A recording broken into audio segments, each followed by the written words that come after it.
What's up, Believe Nation? It's Evan. My one word is believe, and I believe in you. I believe you have an amazing gift inside you that I want to see explode out onto the world.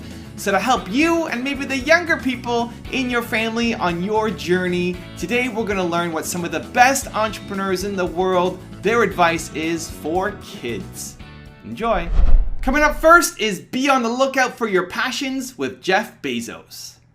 Did you know you wanted to do this when you were a kid? Yes. Well, not this particular expedition, but it was a very good question. You know, ever since I was 5 years old, that's when Neil Armstrong stepped onto the surface of the moon.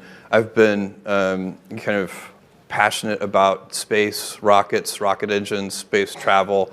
I became a science fiction reader, and I've always known that I wanted to do something having to do with space, and I've spent a lot of time thinking about it for really almost my whole life. And that's one of the things. You guys will find that you have passions, and having a passion is a gift. I think we all have passions, and you don't get to choose them. They pick you, but you have to be alert to them. You have to be looking for them. And when you find your passion, it's a fantastic gift for you because it gives you direction, it gives you purpose.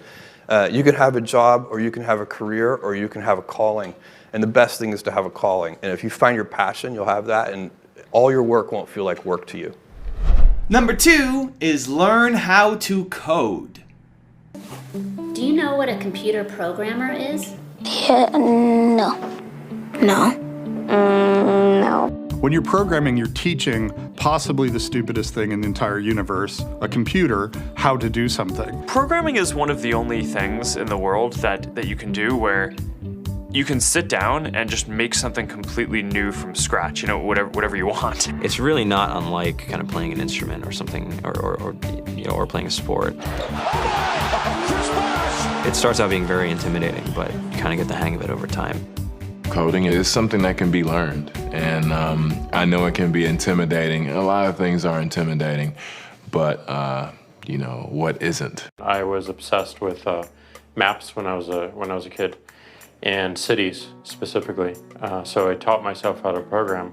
I had a very clear goal of what I wanted to do, which is to see a map of the city on my screen and play with it.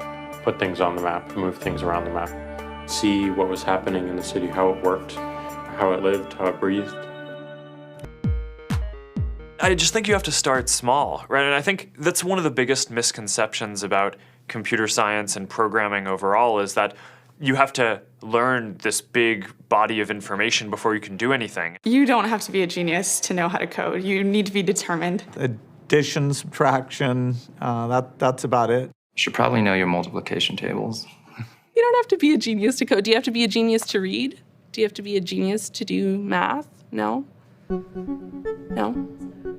I think if someone had told me that software is really about humanity, that it's really about helping people by using computer technology, it would have changed my outlook a lot earlier. Whether you're trying to make a lot of money or whether you just want to change the world, computer programming is an incredibly empowering skill to learn. To be able to actually come up with an idea and then see it in your hands and then be able to press a button and have it be in millions of people's hands. I think we're the first generation in the world that's really ever had that kind of experience. The programmers of tomorrow are the wizards of the future. You know, you're going to look like you have magic powers compared to everybody else. I think it's amazing. I think it's the closest thing we have to a superpower.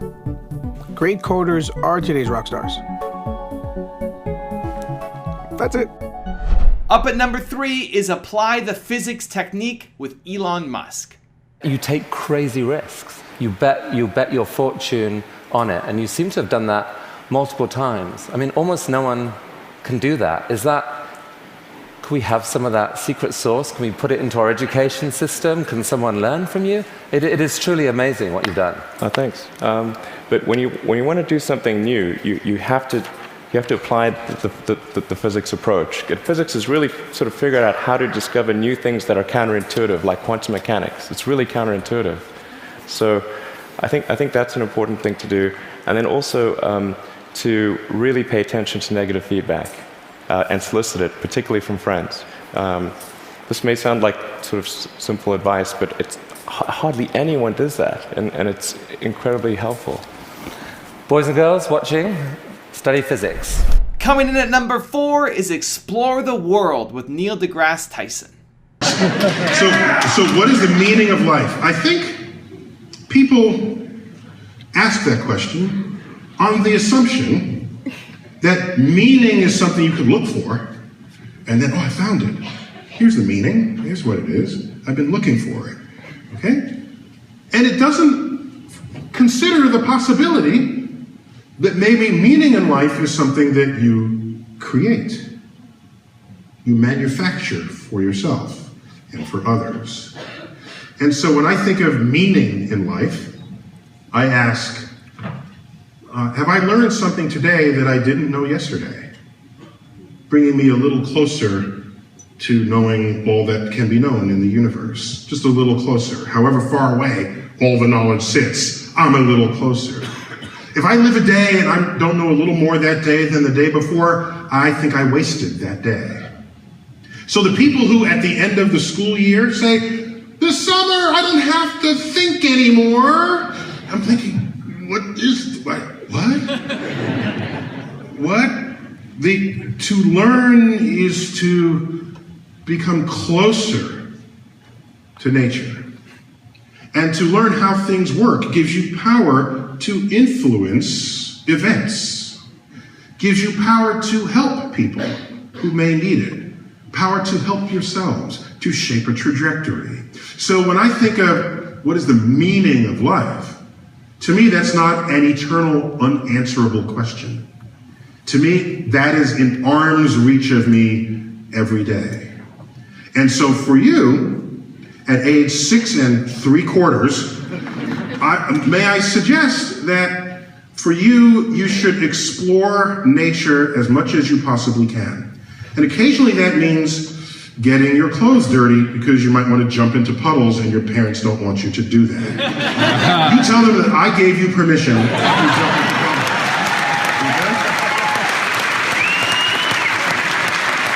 Okay? You know what else? You know what else?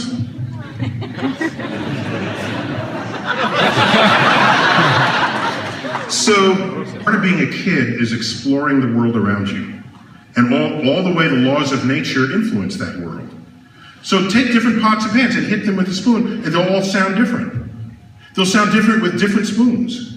Some pans are aluminum, some are steel, some are copper. They'll sound different, and that's kind of a fun experiment. And most parents will say, don't do that, you're getting them dirty. Stop doing that, you're making too much noise. You tell them, then why did you have me in the first place? Okay?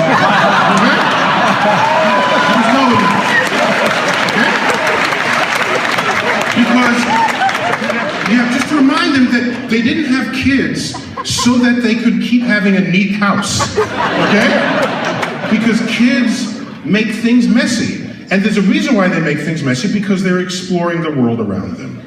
And so you have my permission. Now, if you get in trouble, I'm not going to be around, and I'm going to be back. But we have witnesses here, right?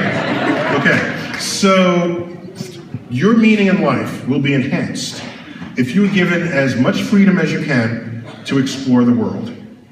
Then when you get older, you will become so close to how the world works that when a problem arises that needs a solution, you will say, I know how to solve that.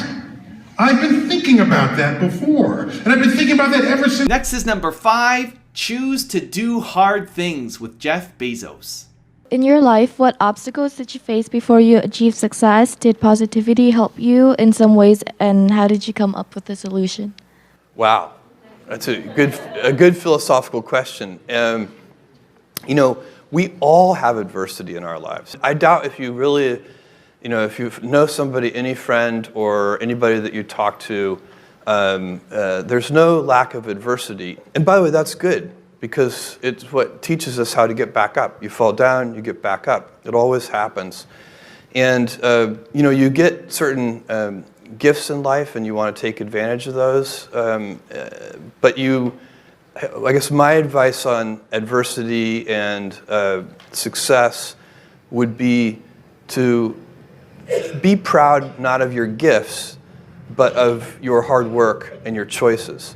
So, you may be, the kinds of gifts you get in life, you might be really good at math. It might be really easy for you.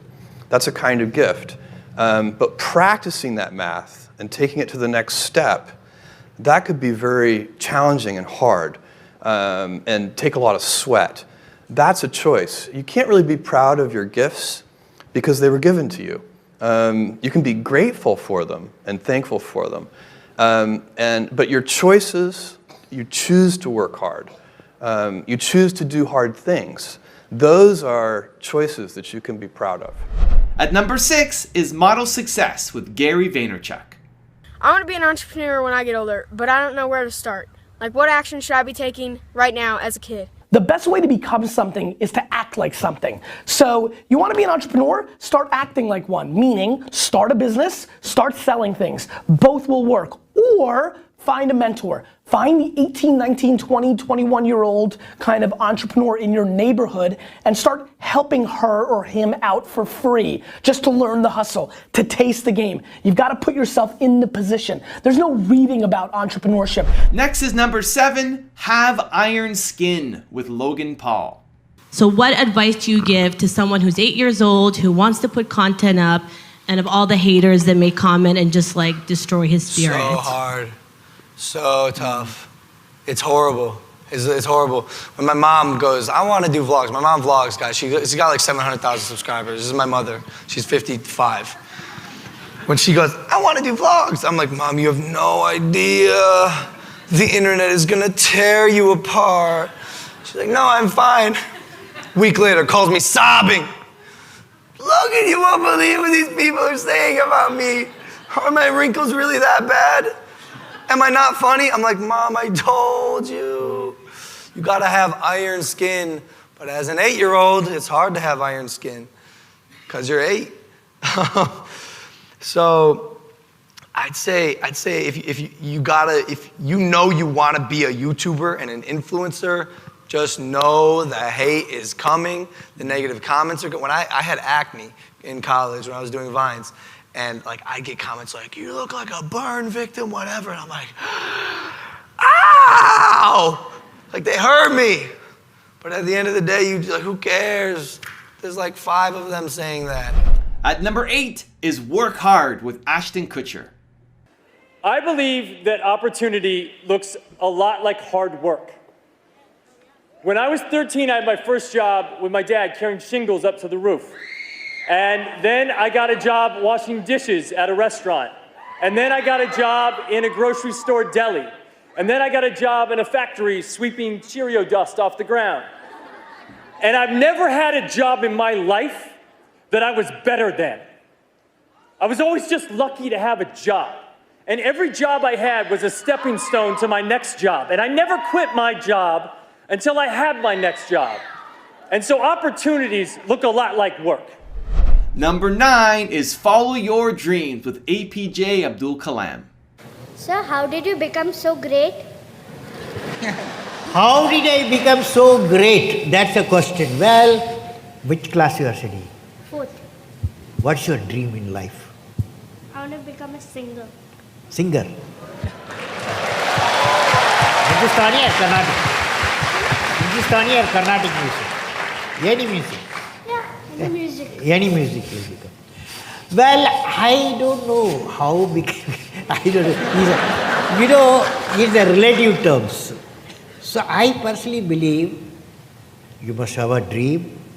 Say, I must have a dream. I must have a dream. I must continuously acquire knowledge. Continuously acquire knowledge. I must continuously acquire knowledge. Hard work. Hard work. Hard work. And perseverance. And pursuance. One should not be not afraid of problems. Not afraid of problems. Then you will be successful, okay? And number 10 is a special bonus message from me. Hi, my name is Derek. I'm 15 years old and I'm a freshman in high school. I really want to start my own business, but I really don't know where to start. I have a few ideas in mind. Do you think you could give me some advice? You need to apply every day to do something in your business, 30 to 60 minutes at least every single day. And this is for anybody who has a life outside of their business, whether you have a job, whether you're in high school, whether you're in university, whether you're doing something else. You have this dream that you want to go out and do, but you have a lot of other responsibilities, and often what you'll find is those things take away from your time to actually run your business. And so you need to make sure that you're taking action every single day, that you're building momentum for your business, for your idea. Even if you don't know what the next best step is, because there is no perfect steps in building a business. There's a lot of stuff that you have to do and test and try and build momentum for, but making sure that you're putting the time in. Because I think too many people spend too much time up here, too much time thinking and making the perfect plan, and not enough time actually doing. You gotta get out and actually do, and make time for it consistently, 30 to 60 minutes every single day on your business to start building momentum. Thank you guys so much for watching. I hope you enjoyed. I'd love to know what you thought of this video. It was a bit of an experiment for myself and my team, so let me know what you think. Leave it in the comments below. I'd also love to know which piece of advice resonated the most with you. What do you want to share with the kids in your life? Your nieces or nephews or sons or daughters or friends, cousins, whatever. Who do you want to share this with? What message resonated the most with you? And is there some bonus rules that you would add on the list yourself? Is there an 11, 12, 13 that I'm missing that you want to add on? Leave it in the comments below. So thank you guys again for watching. I believe in you. I hope you continue to believe in yourself and whatever your one word is. Much love. I'll see you soon.